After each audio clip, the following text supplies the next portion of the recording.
Hey, well, welcome back, friends, to this episode of Test Those Breasts. I am your host, Jamie Vaughn, and I am double excited to have my two guests on today, Vicki Wolf and Harvey Singer, and they are brother and sister, and they have a very interesting story. One in particular is that Harvey is a male breast cancer survivor, and Vicki is also a breast cancer survivor. And I am so excited that you two are here. How are you doing, Vicki? Great. Thank you. Thank you so much, Jamie, for having us. You are so welcome. I'm so glad I came across both of you. How are you doing, Harvey? Well, thank you. And we appreciate any time we can get to talk about and enlighten some other people to what our troubles have been. I love that you have a nonprofit, and we're going to talk about that later. It's called His Breast Cancer. And I never knew that men could get breast cancer before I had breast cancer. So on my show, Test Those Breasts, I like to enlighten people about things I never knew about. And to be quite frank, every time I have an interview with people, I close my computer afterwards and I've learned something new. And I just think that this platform is perfect for this. So I would like to start out with, we'll start with you, Vicki. Can you share with us, with our audience, what your diagnosis was, when it was, and what your treatments were like? Sure. Well, I've been diagnosed with breast cancer 4 times, starting at the age of 37. At 37 and again at age 39, I was diagnosed with DCIS, which is a ductal carcinoma in situ, which means that the cancer is contained in the duct. So a very early, almost stage 0. I guess if you have to be diagnosed with cancer, that's the best ones to have is breast cancer. But at 37, I definitely wasn't expecting it. Our mother had been diagnosed just a few months prior, which is what set me on my mammogram, and that's how they found that. Unfortunately, then again at 48, I was diagnosed with invasive ductal carcinoma. Again, found pretty early because we were on top of it, constantly doing mammograms, looking for, keep watch for surveillance. All 3 times to that point were completing a lumpectomy. The first 2 were lumpectomies. Maybe I had to go in again for clean margins, and we just kept a watch. The third time, because it was invasive, we did the lumpectomy followed by radiation for 6 weeks. I also was on tamoxifen, a hormone blocking medication, for 5 years. And at that time, speaking with an oncologist, I started to learn about genetic testing, which I had done at that time, found out that I carry the BRCA2 genetic mutation. And so because of that, I had a complete hysterectomy as well. So I really thought I had done enough. And we were doing MRIs and mammograms every 6 months, rotating for surveillance again. Unfortunately, 10 years later, again at age 58, I was diagnosed through a breast MRI with invasive ductal carcinoma once again. At that point, I knew that I needed a mastectomy. There was nothing else that, I was going to do to help in prevention as much as that would help me at that point. I also included chemotherapy. I have been on Arimidex, another hormone blocking medication, aromatase inhibitor. I've been on it since 2017 and will remain on it for at least a few more years. We have done some index testing to see what my risk factors were, and that was recommended to continue on it. So yeah, 4 times breast cancer, a lot. I thought, I'm young. I really don't have to think about this. My mother was in her 80s, young 80. Our aunt was about 80 when she was diagnosed. So I just thought this isn't really something I have to worry about until I'm much older. But that obviously wasn't the case. And it was after my third diagnosis and having the genetic testing that I shared that information with Harvey. In addition to, I have 3 sons, and I thought that information was important. Unfortunately, with a genetic mutation, it can be passed down from a mother or father to a son or daughter. So it was critical for us to share that information, even with my sons. Yeah, that is just really an interesting and crazy journey for you. I remember when I was in my 30s, breast cancer wasn't even on my radar at all. And so come to find out, so many younger women are getting breast cancer now. And so I've interviewed quite a few guests who were in either their late 20s or early 30s who have gotten breast cancer. And a lot of them didn't even have it in their family. So it's just sort of this this thing that might happen to you. And again, that's one of the reasons I started the podcast, is I want to be able to educate people, like a lot of education, before they're even diagnosed, if they are diagnosed. And so, because I felt like when I got mine, I just didn't know enough. And I'm just so glad that you're out there to be able to help with that effort of educating people, no matter whether they've been diagnosed or not.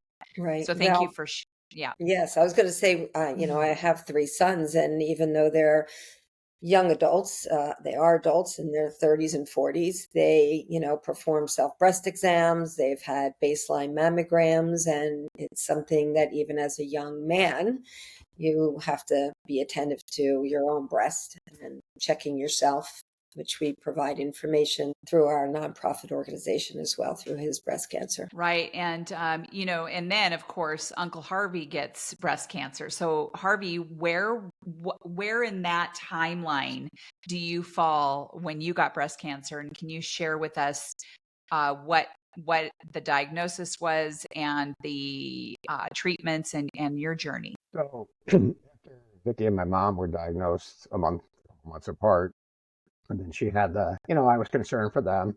We were living ways apart, but she kept me informed as to what was going on with both my mom and with her. And, I took it like everything was going okay. And then she got genetic testing and called me and kind of warned me that I could be carrying this genetic mutation. And I said, well, okay, but I'm not going to get breast cancer. So she goes, well, it can also cause prostate cancer, melanoma, pancreatic cancer, ovarian cancer, which I knew I wasn't going to get. But I said, okay, I'll just take it on advice. And then about 8 months later, I had noticed a change in my left breast, especially in my nipple. And I was a little overweight at the time, and I thought I was just flabby and out of shape. And then it started to hurt a little bit. And I was in Chicago with a bunch of guys that we meet up with every year, including Vicki's husband. And a guy I hadn't seen in a while came and gave me a big bear hug. And when he hugged me, I got a pain that shot from my left nipple into my ear, almost like somebody had stuck a knife in my chest. And I said, okay, that's not right. And when I got back, I showed it to my wife. My wife said, oh, you're always looking for something. You're a hypochondriac. And she goes, if you're really worried about, go to your doctor. Because it wasn't male breast cancer, really wasn't on our radar, even though Vicki had warned me. It still wasn't there. But at that point, I kind of knew something was up. So I went to my doctor. It was a female physician, internist, and she felt around for about 10 seconds and said, I'm sending it for a mammogram. I said, how can a guy do a mammogram? And she said, just like we do it for women with small breasts, and this was a Friday afternoon. She goes, but I don't want you to worry about it all weekend, so let's just go get the mammogram and clear it up. By the time I got the mammogram, the ultrasound, they scheduled me for a biopsy the following week. But at that point, I knew what was going on. I didn't have to wait for a needle biopsy to tell me. It was running in my family. She had warned me. I did some research. I was diagnosed after the needle biopsy. They said it's definitely malignant. Scheduled surgery. I was 54 years old. My kids were finally out of the house. They were in college. I didn't expect to be, starting this whole new journey of being sick. I was hoping to get my life back to go where I could play golf when I wanted to and do what I wanted to do. And I started the journey. But having the surgery, it was stage 1. I had a full mastectomy. With guys, they cannot do a lumpectomy. I guess they can now if it's in a very specific place. But at that time, it was, just let's have a mastectomy. The big question was bilateral or singular. And my surgeon kind of convinced me that I didn't need to do both. The odds of me getting recurrence in the other breast were pretty slim. We were going to, do surveillance anyway. Retrospectively, I probably should have done both at the time. But I'm not going to go back and have a preventative mastectomy now. I do surveillance twice a year, MRI and mammography for my other breast. But the journey just took us in a place when I finished through my treatment. I also had prophylactic chemotherapy, non-extenuating disease, but BRCA2 mutation cancers are very aggressive in most cases, and oncotypes were high. So I went to 4 different oncologists trying to avoid having somebody tell me you don't need chemotherapy, but that wasn't the case. What differed was the type of chemotherapy, but that's another story for another day. We can talk about later if you want. But when we finished, Vicki and I have 5 boys, and we now know that each one of those boys was 50-50 to carry the mutation. And going through as a guy was very difficult. The system was not set up for guys. It's still not really set up. It's better now, and we like to think we had something to do with changing some of that. The protocols were there. The forms were different. There were forms asking you most of the things. When was your last period? Do you have vaginal dryness? Things like that just don't go with a guy. And it was just, the whole thing was very emasculating. And we just said, Vicki and I said, we have to do something to change this, which is why we started the foundation, to make guys aware. And just like you said, you didn't know until it hit you over. Most guys don't know. I would say 99% of guys don't know this. And Vicki and I will tell you point blank, we've had a lot of physicians and healthcare professionals that didn't know. They'll look at my chart and they go, wow, I didn't know a guy could get breast cancer. It's like, you must have missed that class at medical school. But so we work hard to try and educate and let people know. But it's been an interesting journey, one we never expected to take. I never expected to take it. I was concerned about cancer like everybody else in the world, but I never thought I'd get breast cancer. That's really interesting that doctors aren't aware either. And I am really glad that it seems like you are a second opinion person too. So we're going to talk about that a little bit later. But to be honest with you guys, I sought you out. So because I wanted to know more about male breast cancer. So clearly you guys are out there. And when I reached out to Vicki, I really wanted to be able to highlight breast cancer in men. And I think it's so important for all of us to know. And so there were a lot of things I didn't know. I didn't know there was breast reconstruction, the kind that I had. I thought there was just implants or going flat. So I try really hard to have guests on my podcast that so many people don't even know about. So I'm so glad that you're here and that you're, able to share your story. You also, did you say that you got prostate cancer later on? Yep. I actually think I had prostate cancer before I had breast cancer, but I was under the care of a urologist that did a biopsy of my prostate and came back negative, which later on I found out is not that uncommon. But 18 months later, I was officially diagnosed with prostate cancer caused by the same genetic mutation, the BRCA2 mutation. Like I said earlier, it likes to cause ovarian, prostate, pancreatic, melanoma, and breast. So I was diagnosed with that. I went through a full prostatectomy. I didn't need chemo for that, but about 2 years later, it started to show its ugly head again in the form of a PSA test. So I actually had what they call pelvic salvage radiation. We knew there was something growing somewhere. We didn't know what it was. So I went back and had 39 treatments of radiation in my pelvic area, just shooting everything, mapped out and shooting everything, which so far so good, has done the trick. My PSA has come back to 0 and it's remained there. But yes, it was getting hit over the head twice. Vicki went through 2 breast cancer diagnosed in 2 years. I went through 2 different cancers, so all caused by the same mutation, the BRCA2 mutation. Vicki? Jamie, you mentioned different types of plastic reconstruction, and it was interesting. I was not eligible for many of the options out there because of my previous breast cancer diagnosis, because I had radiated already the area. I'm on a thinner body type, so not a lot of excess fat to take from different areas such as abdomen or thighs.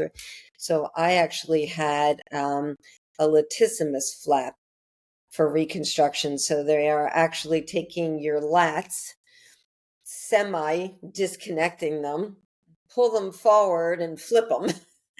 Oh, And wow. that is part of the reconstruction, along with then, some with the addition of implants. But it keeps the skin softer and everything looking a little more natural when you obviously can have some of the, some of your own tissue in there. So Well, muscle. what a fantastic option there. Is Yeah, that what they call the lat flap? it's a lat flap. It was Yeah. a 9.5 hour surgery, pretty intense. I think in the end, overall pleased. I won't say it doesn't come without its issues, or I did a lot of physical therapy afterwards, which I think really helped me, and I highly recommend anybody going through that type of any type of reconstruction to make sure you do physical therapy afterwards to get Mhm. your full range back and movement. I got They to get say it golfing definitely, again. yeah, definitely. Well, I golf or attempt to golf. And they say, with the left flap, golf, tennis, and swimming are the three things that will really hinder. I had a tendency to overswing. I thought it would really help tighten everything up, but it didn't change my swing much. Yeah. Yeah, Harvey. Well, when after my surgery, that was not an option. Reconstruction for a guy was not an option in 2008. It is today. They actually have surgeons that specialize in male reconstruction. Look, breasts aren't as important to guys as they are to women. Obviously, it's our society, it's aesthetic. But like I said, retrospectively, I might have done things differently, but some things weren't available. But they are available today if you want to reconstruct as a guy. It is there for you. Yeah, and thank you for bringing that in, because my audience knows that I am on a major mission to find all of the good excellent, should I say, plastic and microsurgeons in our country, because I had to go to New Orleans to get mine, and the only reason I went to New Orleans, and I'm so glad that I did. I had a wonderful experience there, but I had a few friends who told me about this place and that they knew somebody who went there and had this kind of surgery. This is how I found out about it. We don't have that in our area. And so and you have people who really would love to have that surgery, but they don't have it in their area, and they may not be able to travel that far to get it. So I want to know where all of the good surgeons are. So if you know any that I can be in touch with in your area, wherever you went, Vicki, or if you He know people who retired. deal with mail. He retired. Oh, he retired. He did. Well, I'm very sad about it, but he did. shame on him. Yes. So thank you for sharing that. Vicki, I want to talk a little bit about second opinions and advocating for ourselves. Clearly, you've had a journey of all journeys, and you and Harvey have. You have probably learned so much about insurance, second opinions, self advocacy. Can you speak to what your thoughts are about those? I highly recommend. I think if you are feeling at all um, questionable or concerned about what has been suggested to you, and I say suggested or recommended, but you have to know that you have to do what feels right for you. You know, a doctor sees thousands of patients, and what they suggest is just based on their own facts of information that they receive. But everybody's an individual. And like I said, I had to search out the type of reconstruction. I went to several doctors first, one who made me cry because really, she looked at me and said, "Well, you'll look good under a sweater." Well, I needed more than to look good under a sweater. I wanted to look in a mirror and feel good. I live in warm weather and want to be in a bathing suit and feel good about myself. And so you have to really, during this process, the whole process, when you have a diagnosis of cancer or anything, you really have to dig deep and think about, what you want out of what is you're faced with, what you're going to be up against, and what's important to you and what works for you. And like you said, it could be logistics. Maybe you're limited by the doctors in your area. Maybe you're limited by work and a schedule or family or commitments, but you have to do what feels right for you. And so if it doesn't sound like it's what's going to work for you, make your own decisions. Seek out more information and find the person that's going to connect with you and understand you. The doctor that did my reconstruction asked me 10 questions. Do you work? What are your hobbies? What do you like to do? Are you physically active? I mean, these are all things that need to be taken into consideration when you're going to make decisions, important decisions like this. And there's no just one set rule for everybody. So I think if you need to do a second, a third, a fourth, a fifth, you do it. You do it. Yeah. I the shared decision making, a doctor needs, you're a team, you are working together to make these decisions. And I think it's really important that doctors do take an interest. I think that's all part of the holistic care, honestly. Right. And so when a doctor asks or says to you, well, you look good under a sweater, that is not holistic care that we need, right? Harvey, Right. did you want to add to that? It's a lot deeper than that. Honestly, I think people, even prior to reconstruction, people get diagnosed with cancer. It's a life-changing diagnosis. They're spinning. You don't never want to hear those words. So they just run down a path where, okay, my doctor's smarter than me. I'll just do everything that doctor tells me to do, and I'll put all my trust into that person. And Vicki and I have talked about this over and over. You are now in charge. These are the most important decisions you're ever going to make in your life. More important than what house you're going to buy, how many kids you're going to have. This is life and death. And if you just want to run down a blind tunnel and you're comfortable doing that, that's fine. That's not in my DNA. It's not in Vicki's DNA. It's not, and we advocate that most cancer patients it not be in their DNA. Everything's available to you. This information is out there today. We have the internet. We have information at our fingertips. Research the doctor, research the hospital, because usually the doctor is running under a protocol that some hospital or some cancer hospital in the area puts out. When I was diagnosed, I was in Rochester, New York. I had very good doctors, but when I found out that I had to have breast surgery, I didn't want just a general surgeon. I had to find a breast surgeon, and I had to find a breast surgeon that actually did male breast surgery. That was not easy. I mean, I didn't have to have that. When I had to find an oncologist, they first sent me to a general oncologist. I said, okay, after one consultation, I said, okay, you're fired. Let me go find a breast oncologist that understands what I'm dealing with. When she recommended that I should have chemotherapy, I didn't trust that decision, even though I trusted her. I sought out 3 other oncology opinions. And what's interesting is they all recommended chemo, but they had multiple regimens of chemo. And these are difficult drugs, and you don't understand them as a patient, but I had to figure it out, and I had to research it. And I actually came back to my attending oncologist and said, I've met 2 other oncologists that don't think I should have adriamycin in my cocktail. What do you think? And she goes, well, I think you should because Sloan Kettering says you should. Because that's who she, Rochester, New York, everything Sloan Kettering in New York City was kind of their protocol. And so she took my case to her tumor board, which is where all the oncologists meet twice a month at the University of Rochester. And she came back to me and she said, half agree with me, half agree with you. So it's your decision. And that's when I realized everything is now my decision. Yeah. It is not my doctor's decision. It's not my wife's decision, although she's consulted. It's my decision, and I have to be comfortable with that decision. And do I make the right decision? I don't know. I'm now 15 years out. Hopefully I made the right decision at that time. But adriamycin had some underlying circumstances to it and issues. And I didn't want to have those issues. It likes to cause leukemia and lymphoma. And everything I could find said it wasn't much different in the results from everything that was without adriamycin, which was Cytoxan taxotere at the time. Now, Cytoxan taxotere is the protocol.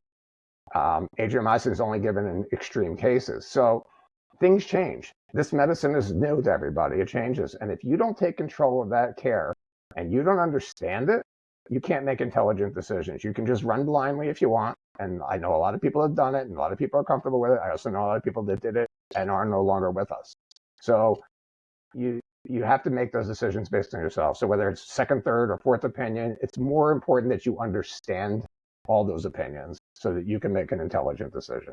Yeah, You I have to love get that. educated. It's an Mhm. education. And Mhm. fortunately, it's not something we know about in advance until it's presented in front of us and we're diagnosed. And then all of a sudden you have to get an education quickly. Right.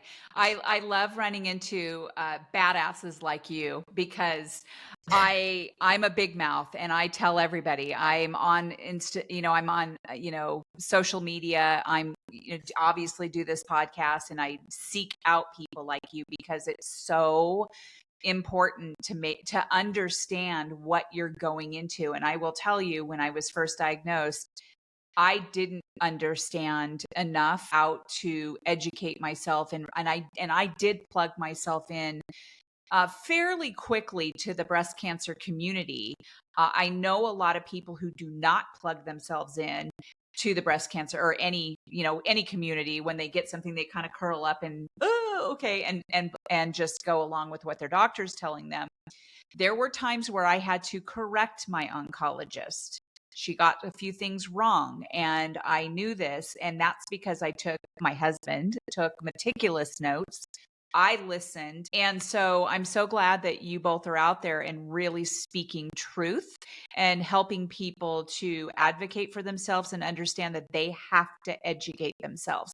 And this is one of the reasons, again, that I want people to understand this stuff before they're ever even diagnosed. Hopefully they never get diagnosed, but the statistics are so high, for women especially, that we need to be educated before you're going. And if you never get it, you are educated for someone else that's going to be, getting breast cancer that you're touched by. So yeah. So thank you, Harvey, for explaining that it's very difficult for men just because there's so many people who don't know enough about it, and love your voice. So you have a nonprofit, his breast cancer nonprofit, and I think it is spectacular. And I'm going to ask you guys if I can house that on the nonprofit that I just started.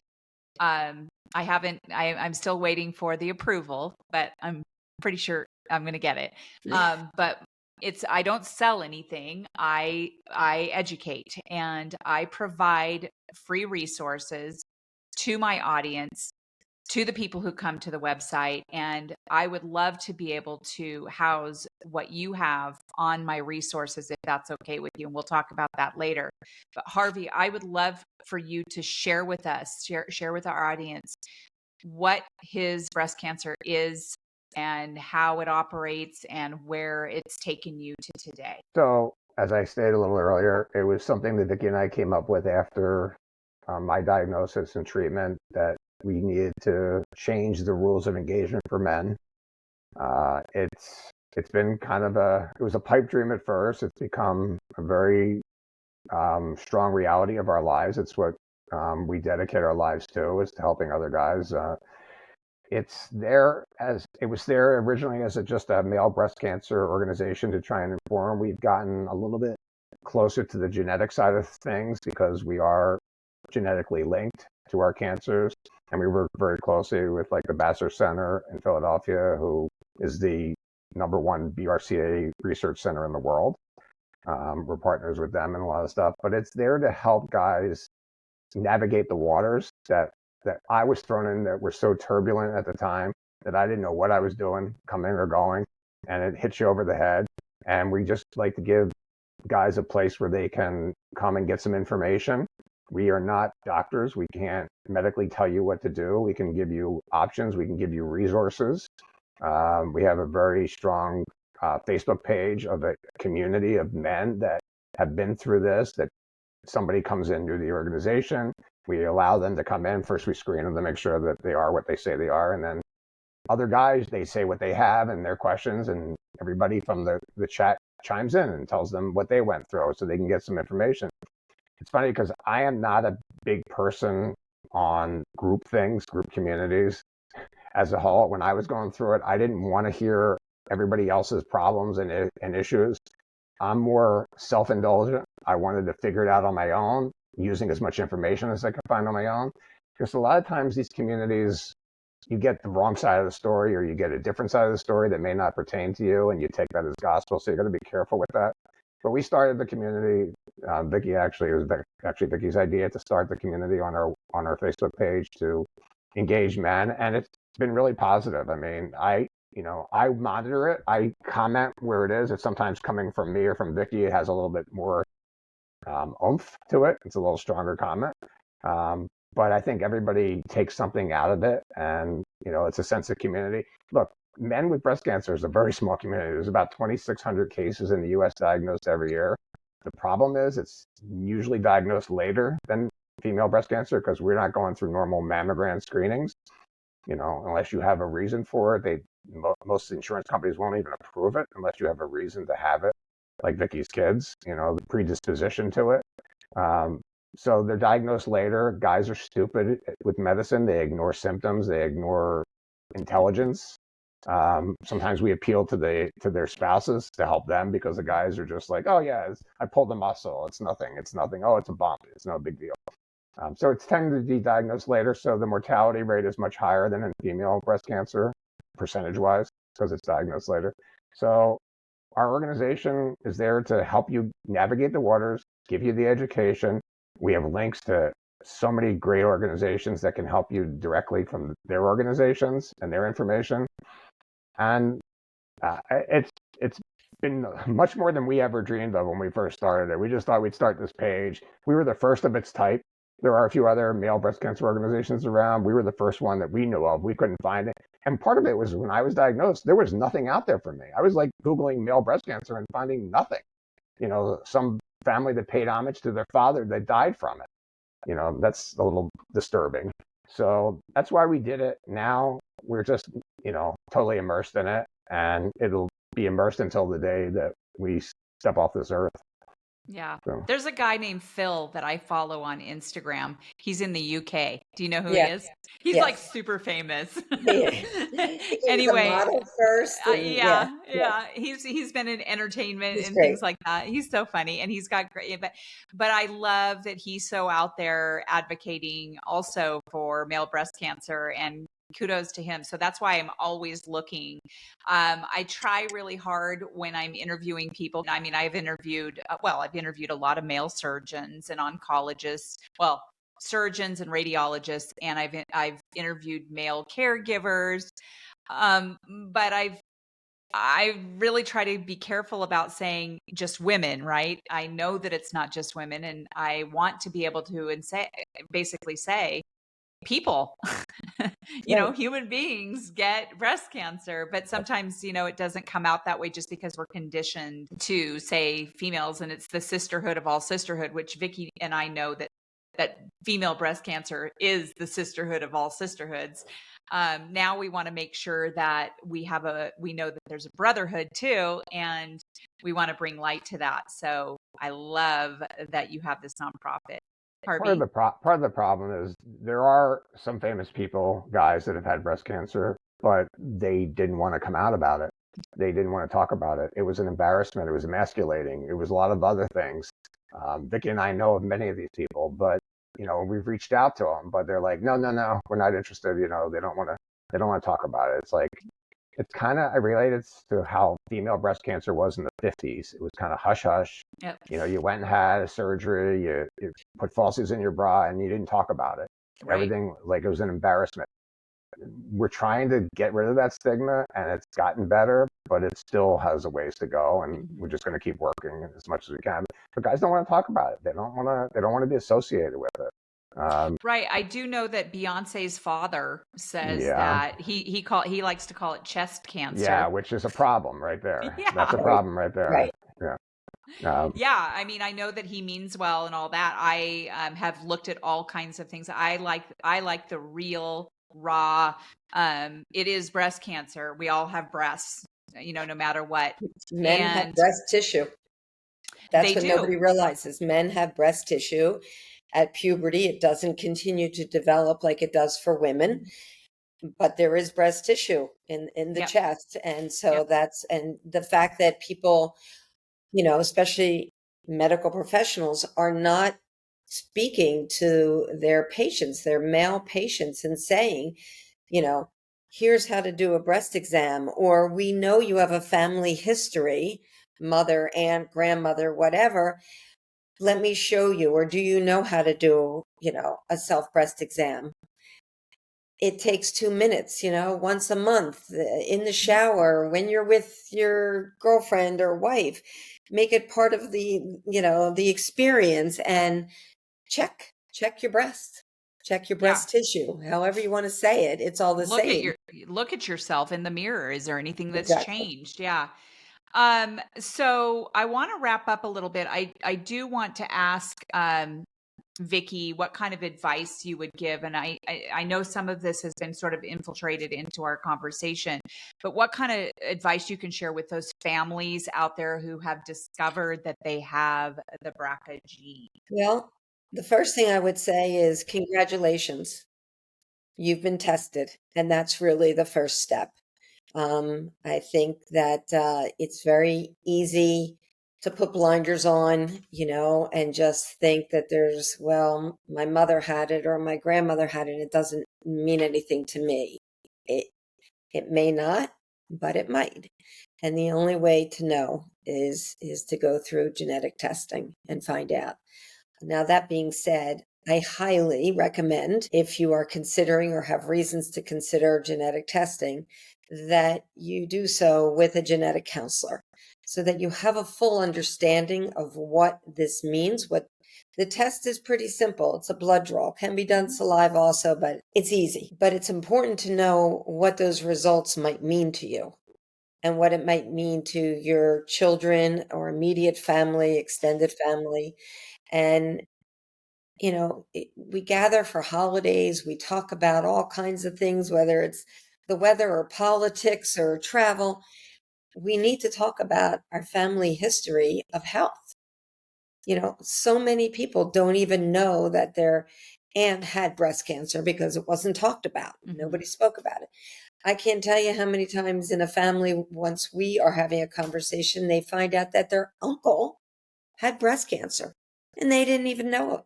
So start the conversation, find out what your family history is all about. If there's the right reasons, look to a genetic counselor. We have links to all that on our website at hisbreastcancer.org. Google it, it's out there. But the testing's simple. It does take about 3 weeks to get the results back. And like I said, with the right information and support, you have a full understanding of what that means, what your risk may or may not be. It's important, and I will really stress this one. It's important to know that even if you carry a genetic mutation, it does not mean you are going to get cancer. It means that you are at a higher risk. And so surveillance, having the right exams, checkups are important to finding it early, but it doesn't mean it's a death sentence. I like that you brought that up because I think there are a lot of people who are afraid to even go get mammograms for, whatever reason. Yeah. And I understand the fear. I get it. But I also think, you talked about how, your uncle didn't talk about it. And part of me is like, did they have any idea? Probably not, how much they can affect other family members and other people by just talking about it. And my guess is no, they don't. They're just fearful and they're embarrassed or whatever it is. I Right. mean, I know women who are embarrassed that they got breast cancer. I mean, for me, when I was diagnosed, I wasn't really embarrassed. I was confused though about some of the comments that were made to me, like, "Oh, but Jamie, you were so healthy." And I thought, "Oh my gosh." well, I am healthy. And then come to find out healthy people can get breast cancer. It's crazy. And so just some of the comments that people say are really difficult. And I think a lot of people shy away from oversharing or whatever. I'm just an oversharer because I want to get it out there. I think it's really important. So imagine being a man Yeah, diagnosed with exactly. breast cancer. Exactly. Yeah. So You're Harvey. embarrassed by questions, and I know Harvey can share, without even a question, good friend said, are you going to play from the girls' golf tees now? Yeah, nice. It's So inappropriate. right. So That's another thing that I do on this podcast is I out people for saying some of the things that they say because it is inappropriate. It's cruel, and I don't think that they mean to be cruel, but they don't. to say things like that is just They're no. trying to make light of a difficult situation, and they honestly don't know how to respond, and most people don't know how to respond to somebody who has shared with them important information, whether it's cancer or whatever, Right. So Yes. it takes those. That's why we bring in some blue to the pink world. Our ribbon, our logo is all pink and blue. We were part of a wonderful documentary called Pink and Blue: Colors of Hereditary Cancer. Highly recommended, especially, anybody in the genetics world, so you can look for Do we that. have that on the show notes for your resources? Can we add that? We can add that. I Yes. would love that. I would love to watch that. Yes. Harvey, I do see that you have your t-shirt on. I love the logo. I love how it's just out there. Love it. Yeah. We I would go it's ahead. funny because today I had physical therapy. I'm going through an issue with my neck and shoulder, and I had physical therapy, and I was wearing this shirt, and my physical therapist started asking me about the shirt, and on the back of the shirt is like things that men can, did you know that men can get breast cancer? All the other things that go with it. And I wear it to the gym all the time. I'm in the gym 3 times a week or so, and I wait for somebody to like look at me. Even they won't. It's funny because they don't usually engage me, but I'll see them looking and then I'll immediately engage them. At first, the first year or so, I was embarrassed. I would go to the beach. I would keep my shirt on. I didn't want anybody to see it. Then I realized the more I can get educated, the more people I can get to talk about, the more people I can get to educate them and maybe save their lives. So, or somebody they might know. So I wear it proudly. It's a great T-shirt, by the way. You get it on our I love website. it. I need it. But but yeah, I do it so people can see it and then ask about it. It's like they don't understand. I mean, his comes from, they're actually my initials, so it was an easy name for our foundation because it means for a guy. But yes, it's been an interesting way to get it out there, and we do as much as we can to promote it. Just not because you had mentioned before about our website. Our organization was started in 2010. Vicki and I, outside of a few people that are paid for marketing help and things like that, part-timers, we don't take a dime out of the event. Everything we get comes in, goes back to something that we believe in, whether it's funding the documentary like Pink and Blue or other organizations to help other organizations we think are important. We don't take anything directly. We don't have a whole staff of salaried people like Susan G. Komen's a great organization, but 95% of which Susan G. Komen comes in to fund Susan G. Komen, all the people on salary there. That's not what we do, and we'll never be that big because we don't want to have an organization like that. We don't want that. We just want to help. So that's why we do what we do. That is my philosophy on mine too. I just will be using it to run my podcast because it is all self-funded. And so I want to make sure that it's more sustainable. And so I want to take those donations and, make sure that my podcast and the website and all of those things can keep on going so that I can educate people. But I also have grand plans of having a fund for like each month or whatever, or maybe every other month, to go to someone in need. There'll be an application process, and I've got a small board that are volunteering for me, and they will make the decisions of where the funds will go. And so I will not take any money from breast cancer patients or anything. So, and I want to stay small. I don't want to be a big organization either. I'm retired, and I don't know if you know this, Harvey. I know Vicki does, but I was diagnosed with my breast cancer 1 week after I retired from the school district. Wow. So, so it's like, yeah, I spent my whole You would entire rather have the gold watch, huh?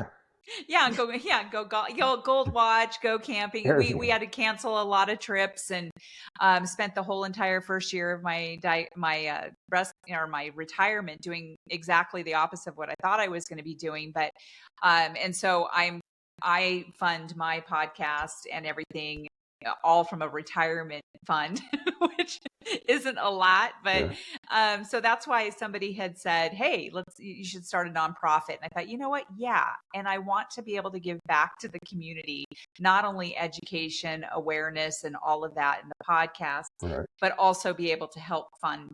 If somebody needs to pay for their mortgage, or get nipple tattoos, or go get breast cancer, So nothing in the breast cancer world is free. Matter of fact, one of my biggest pet peeves is when I see somebody say, they had cancer, but they're cancer free now. You're never free. You're never free of this disease. It will stay with you for as long as you live. What you're free, we like to call it NED, no evidence of disease, but you go from test to test, screening to screening. You're never 100% free. And if you can live that way, if you just want to ignore it and go on your way, more power to you. That's not what I do. It's not what Vicki does. We still screen for a lot of things. People say, you're always doing some tests. I'm like, yeah, that's my life. That's what I have to do. And it's because I want to find out sooner rather than later if something's coming back at me. So I have options. So, I just don't like that. Oh, they're cancer free. They're on their way. Yeah. Okay. It's really interesting. One of my very best friends had colorectal cancer, and when pathology came back, they used those terms, disease free, and she said they don't use cancer free. And so it's totally understandable. I don't have any scans or mammograms or anything that they tell me that I have to do, which kind of freaks me out. I want to be able to go. You want them to do tests so that who's in charge, Jamie? Who's in charge? And I went into my OBGYN and I said, I feel this lump and I feel some sensations. I know that I just had surgery, but I feel something interesting. And she felt it too. So she was able, I said, can I get an ultrasound or something? And she was able to get that approved through my insurance, and I got it done. So there. Insurance companies are the biggest obstacle, but you have to learn how to navigate them as well, just like anything else. And I'm so glad you said that, because a couple of the gals who've been helping me with this, a couple of breast cancer survivors and a previvor, are helping me put together an insurance document that kind of lays out the terms that people need to know, what it means when you are denied, how to appeal denials, and what kind of when it says, oh, I take Blue Cross Blue Shield, but what kind of Blue Cross, what kind of policy do you have? So we're putting that together for people for free, for people to go on and click in and download the document, things like that. So that insurance, blah. You have given so much advice, Harvey. Is there anything else that you can lend to this conversation that you can How long do you have on your podcast? We've been talking about this for 15 years, so we have a lot of stuff stored. I have 10 more minutes. Okay. Well, the first thing I say is go to our website, because we have tons of information there, and it's updated very regularly. I write blogs for it. Vicki writes blogs for it. I could be sitting on a plane and just something comes across to me, and I'll just pick up my iPad and my computer, and I'll just start knocking out some. I wrote one recently, I think a couple of weeks ago, called "You Can Fire Your Doctor," which is something we touched on quickly. And I said, if it was a bad plumber or a bad electrician, you wouldn't go back to him. But if it's a bad doctor, people are afraid to change. They say, you can fire your doctor. I mean, you can be nice about it. You just go to another doctor. There's just a lot of information on our website that'll help you. If you're a guy that wants to know more, just reach out to us. We answer everything that comes in. If you hit the tab to contact us, we do respond. Vicki handles more of it than I do. She does a lot more than I do for the foundation these days, because I'm still working. She's semi-retired or fully retired, but I think this has become a new full-time job, as she's expressed to me this morning. I got to do this, and I got to get ready for force, and I got to do this, and it's like another full-time job. So I appreciate her for doing that. But yeah, there's just so much out there. There's so much information. One thing you did refer to, you called it, if you have the BRCA gene. So I just want to clarify that everybody has a BRCA1 and a BRCA2 gene. Every person walking the face of this earth, they're there to protect you from cancer. It's only when it mutates that it's a problem, makes you susceptible. So when people Okay. say, "Oh, you have the gene," and I'm like, "Yes, so do you, and so does the person next to you." But Good to when the know. gene mutates, it's when the problem occurs. So it goes from protecting you to making you susceptible to it. Yeah. So See, this is something I totally didn't even know. So, like I said before, every time I finish an interview, it's like, oh, I learned something new. So, thank you very yeah, much. Yeah. BRCA2 mutations, yes.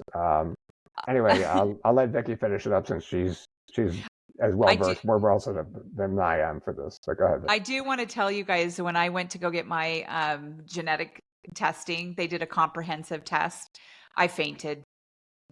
I got my, I took a picture of myself and posted it on Facebook. And I said, yeah, so I went and got this test. And I remember sitting in the chair and they're taking it. And I knew right away that I was going to faint. And I told her that. I said, I'm going down. And then next thing I know, I woke up and there were like 6 people around me. And my husband was standing on the other side. They had gone out to the waiting room and said, it's Jamie Vaughn's Yeah, husband out here. And he's like, what great. happened?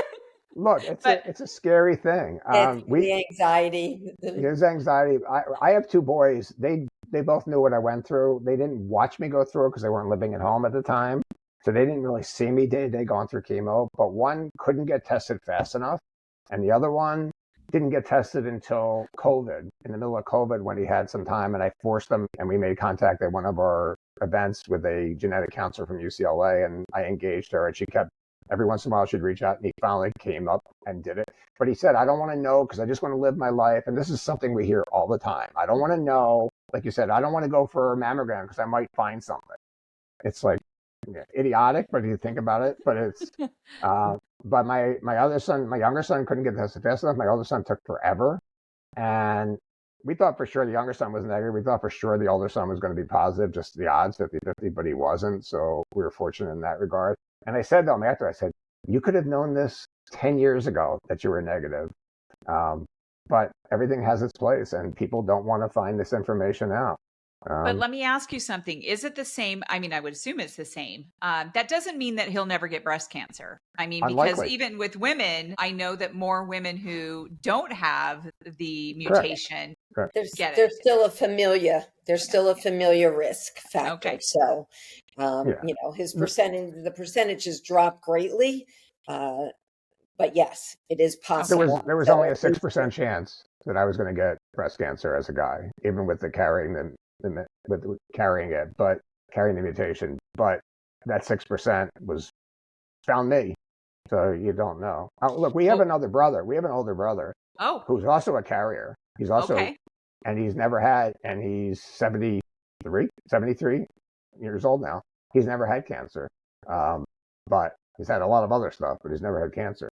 Right. So He doesn't even go for testing. He doesn't check. Yeah. He's not doing mammograms or anything, which he could be, because he carries the mutation, but he's educated and he'll be aware. And if something changes, obviously he'll know it quick enough, and hopefully doing some self-breast exams. Okay. I have 3 sons, an older son and then identical twin boys. My older son got tested, did not carry the mutation. The twins, it was very important to me that they test together because I didn't want one to hear the information from the other one, and they're identical. So obviously if one does, then the other one would. So they did. They waited till they were both ready, married, and one of them already had a child, but they knew even if they were positive that they wouldn't choose to do some of the things that you can choose now in, to eliminate the mutation moving forward. He's a naturopathic doctor. He didn't want to play with science like that. It's a very large expense as well. So my identical twin boys, unfortunately, do both carry the genetic mutation. And as I said, they go every year for a mammogram, baseline mammogram. They see the oncologist. They are involved with the young adult support group through the Vassar Center as well. They're obviously very informed. But I have 6 grandchildren, 4 from the set of twins, a boy and a girl each. So I have 3 boys, 3 girls. And, when I got tested, it wasn't about me. When I first got tested, I tested because I thought one day maybe there will be a vaccine and my children, grandchildren, great grandchildren, that will help them. If they have this information, this can be a life-saving, support for them. I wasn't really thinking about my brother either. It was really just about my children, and family. And in the end, obviously, we're much closer to the possibilities of a vaccine, and I'm sure there'll be many, many great, things on the horizon in the cancer and breast cancer world. And I think this is great information to have. What you choose to do with it is up to you, but I think it's great information to have. So Yeah. to not get tested, to put on those blinders, it's a shame because it's selfish. It's not just about you. Do you on your website have resources of where really good places to donate for research at all? To donate for research. Well, I mean, we Mostly list Vassar. on our resource page many, many organizations, nonprofit organizations, and they would all welcome donations. Well, I know. Well, no, I as just do we. So my point is that a lot of people. So your funds do go towards research too. That's what I'm kind of getting at. Is that there's so many people out there who are wanting to donate to a legitimate source that is going to go towards research, and coming up with the vaccine or whatever. Right. We work with other organizations who are doing advocacy work. We are writing letters to local and people in Washington, D.C., advocating for changes in testing, changes in exams, and, whether it's genetics, male breast cancer, et cetera. So, yes, that is daily for us. Okay. But Vassar is probably the main research center that we support, if you just want research, because they're leading the charge for this vaccine. What's it called again? It's called Vassar, the VA. It's University of Pennsylvania, the Vassar Center. We also work with an organization called FORCE, Facing a Risk of Cancer Empowered. We will be they will have, this is the first year due to COVID, that we will actually be back live for a conference in June in Philadelphia. We will be there not only to sit in on sessions and join in on discussions, but we will be exhibiting as well to reach other people. So they do a lot of advocacy work, legal, helping to make changes. So, I mean, I've sat in the office of Komen and had conversations with them about what can be done and how things can be done differently. So yes, that is what we do.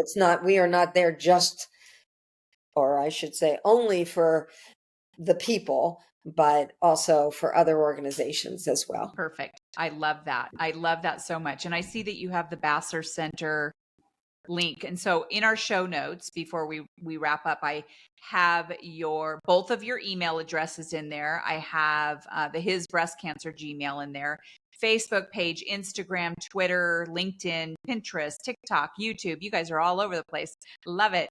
And then you have resources that you wanted to kind of highlight his breast cancer, the Vassar Center, and Facing Our Risk. I love it.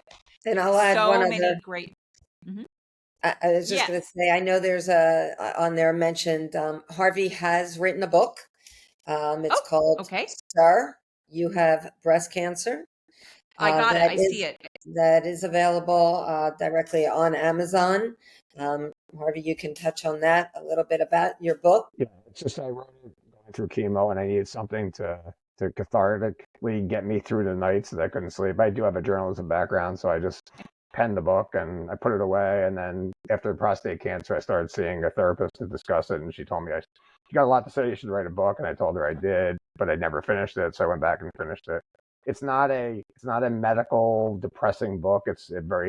Went back through my life, my youth, some of my party days. And so I tried to keep it, with some brevity. So it wasn't like just about depressing. I've read enough of those books, but so that's on there. When I retire, I'll probably do the second edition of that. I will do a follow-up, a sequel to that, which I have so much more information now than I had in 2010 when I wrote it. So, well, and that was probably a really nice healing mechanism for you. Like people have always told me, "Hey, you should write a book." I'm like, I don't want to write a book. I know I'll podcast because I like talking to people. So this is my way of healing and giving back to the community. So, well, Harvey and Vicki, I just really am thrilled that we got to have this conversation. I feel like I know you so much better now, and I really hope in the near future, we can collaborate. And I would love to be able to house your stuff on my website. And I will let you know when this episode releases. It will be pretty quickly. So with that, is there anything you would like to leave our audience with before we say goodbye for now? Do your self-breast exam, men and women. Yeah. Know your body, know your choices, advocate for yourself, be informed. Love it. So thank you for doing what you do. Yes, thank you for this opportunity. Of course, please send us your resource link as that develops so that we can add that to our website as well. I will absolutely do that. Okay. Thank you both. And to my audience, thank you once again for joining me on this episode of Test Those Breasts. And remember to go to your platform and do a little rating, maybe put a little review on there. It does help get it out there to the rest of the community. And we will talk to you on the next episode of Test Those Breasts. Bye for now.